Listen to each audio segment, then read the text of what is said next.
اب آپ اس مبارک سلسلے کا 22واں حلقہ سماعت فرمائیں۔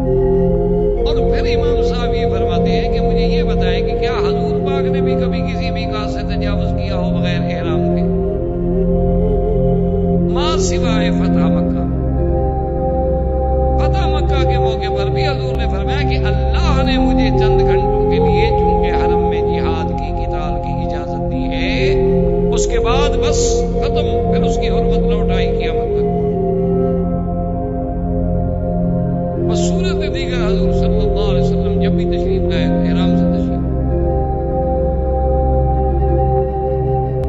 بہرحال 1400 صحابہ کے ساتھ۔ سیرت کا معنی یہ نہیں ہوتا کہ آپ تاریخ کی طرح ایک قصہ پڑھتے جائیں جیسے دنیا کا قصہ پڑھتے ہیں۔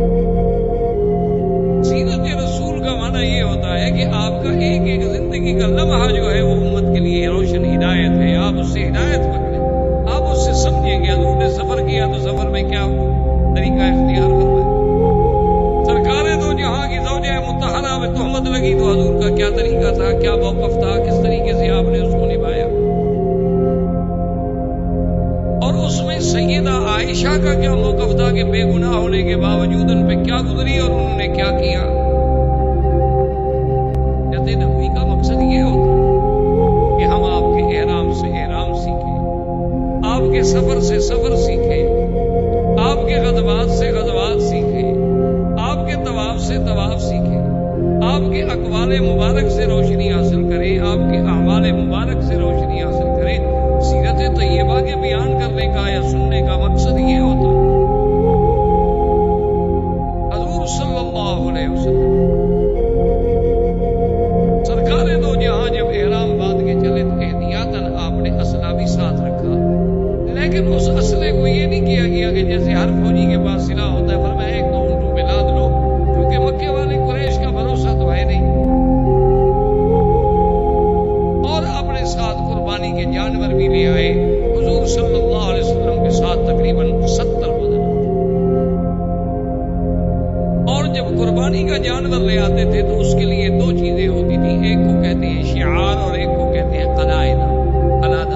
قلائد کی جمع ہے، کیا معنی یہ ہوتا تھا کہ یا تو مثلا اونٹ ہے، اس کی سنام ہے یا اس کا سائڈ ہے، اس کے چمڑے کو تھوڑا سا یوں کاٹ دے، تھوڑا سا کاٹ لگا دی، خون نکل آیا تو اسی جگہ اس کا خون لگا، یہ علامت ہو گئی کہ یہ جانور قربانی کے لیے ہے، اللہ کے حرم میں ذبح ہونا ہے، اس لیے اس کو پھر کوئی دوست دشمن کوئی بھی اس جانور کو نہیں چھیڑتا تھا، یہ تو اللہ کا ہے۔ یا قلادہ کا معنی یہ ہوتا تھا کہ کوئی چمڑے کا ہار وار بنا کے رسیوں کے ساتھ اس کے گلے میں ڈال دیتے، علامت ہو جاتی تھی کہ یہ جانور جو ہے یہ ہدی ہے اور یہ حرم میں ذبح ہونے کے لیے جا رہا ہے۔ اگر وہ جانور گم ہو جاتا، کسی دشمن قبیلے میں بھی چلا جاتا تو اس کے ساتھ کوئی تعارض نہیں تھا۔ حضور صلی اللہ علیہ وسلم نے حکم دیا، جانوروں کو علامات لگا دی گئی کہ یہ جانور جو ہے ہدی کے ہیں، قربانی کے ہیں اور ذبح ہونے ہیں حرم میں۔ حضور صلی اللہ علیہ وسلم نے سفر اپنا جاری جو حضور صلی اللہ علیہ وسلم مکے کے قریب آتے گئے، کیونکہ اس سے پہلے آپ سیرت نبوی میں پڑھ چکے ہیں کہ جن لوگوں نے احزاب میں حضور کی مخالفت کی تھی، حضور نے ان کی تعذیب کے لیے بڑے بڑے آپ نے بھیجے تھے غزوہ سرایا، بنو سلیم کے خلاف، بنو ہزارہ کے خلاف، بنو ثقیف کے خلاف، ان سب کے خلاف جو ہے آپ نے بھیجا کہ ان کو تعذیب کی جائے کہ ان لوگوں نے کیوں دھوکہ کیا ہمارے ساتھ۔ تو اب قریش کو پتا چلا کہ 1400 کا لشکر آ رہا ہے، انہوں نے کہا کہ حضور صلی اللہ علیہ وسلم، اس کا مطلب ہے کہ پھر لڑائی کے لیے اب قریش بھی تیار، انہوں نے کہا کہ اگر یہ لڑائی ہے، 1400 آدمی لے کر تشریف لا رہے ہیں، تو صاف بات ہے کہ آپ کا مقصد جو ہے ہمارے ساتھ پھر جہاد ہے، اور تیار ہو جائے۔ انہوں نے بھی اپنا لشکر جو تھا، اپنے جوان جو تھے تیار کر لیے، اور حرم مکہ کی حد سے نکل کر جو معروف راستے ہیں مدینہ منورہ کے، جیسے تنعیم سے آپ جاتے ہیں، جموں سے، عثمان سے، یہ معروف راستے پرانے دور کے یہی ہیں، تو حد حرم سے باہر آ گئے، کیونکہ حرم میں تو قتال ہو نہیں سکتا۔ یہی وجہ ہے، ورنہ جب ہم طالب العلم کی حیثیت میں پڑھتے ہیں تو بڑی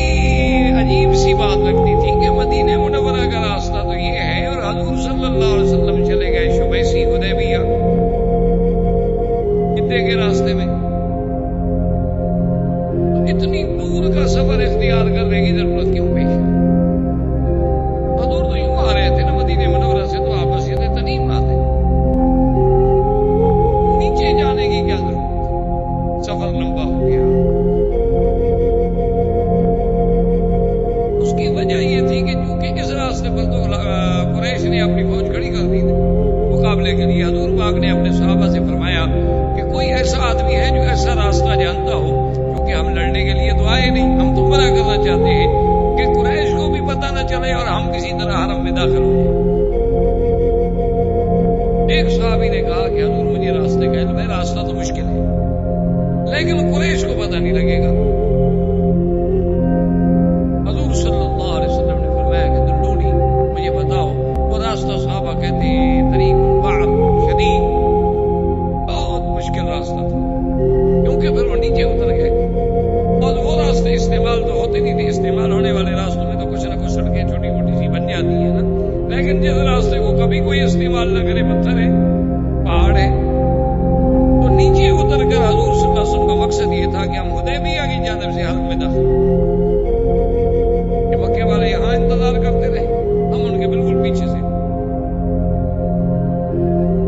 حضور صلی اللہ علیہ وسلم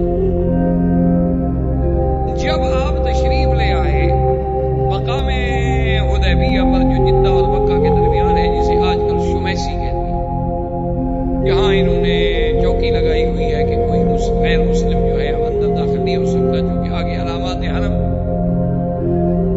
تو علامات حرم نظر آنے لگ گئی، یعنی حضور صلی اللہ علیہ وسلم اتنے قریب تو آ گئے، حرم میں تو ابھی داخل نہیں ہوئے لیکن علامات حرم نظر آنے لگ گئی۔ تو اتفاق ایسا ہوا کہ جب وہ علامات حرم بھی نظر آ رہی تھی، حضور صلی اللہ علیہ وسلم کی اونٹنی بیٹھ گئی۔ اب حضور پاک اسے چلانے کی کوشش فرما رہے ہیں، اونٹنی نہیں چلتی۔ صحابہ جو ساتھ تھے حضور صلی اللہ علیہ وسلم کے، انہوں نے بھی اونٹنی کو تھوڑا سا مارا اور چلانے کی کوشش کی تھی۔ اب تو ہم حرم کے قریب آ گئے، اگر حرم میں ہم داخل ہو جاتے ہیں تو پھر تو کافر بھی ہمارے ساتھ ہی لڑ سکتے ہیں، پھر تو نکلیں گے تو لڑیں گے۔